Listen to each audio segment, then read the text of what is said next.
McLaren say that the drivers are free to race.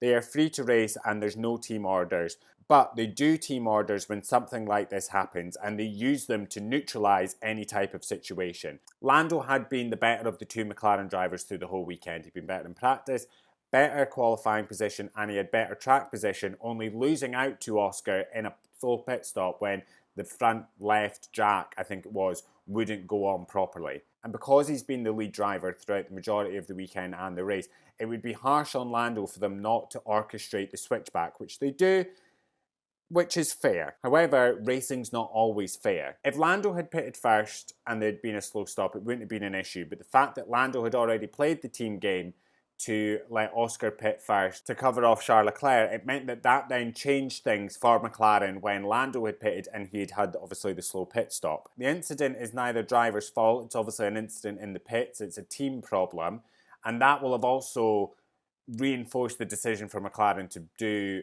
the swap and neutralise the situation. I think McLaren have played it as fair as they can, and that's one thing McLaren will always do, is play it as fair to both the drivers as they can possibly see fit.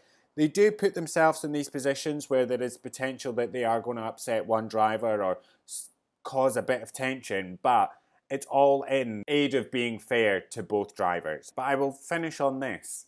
Racing isn't always fair. Championships and races have been won and lost on these types of things. Would I have given the position back? Absolutely not. And I don't think the likes of Max Verstappen would. I don't think the likes of Lewis and Nico would have. But McLaren is fair, and you can't fault them on that.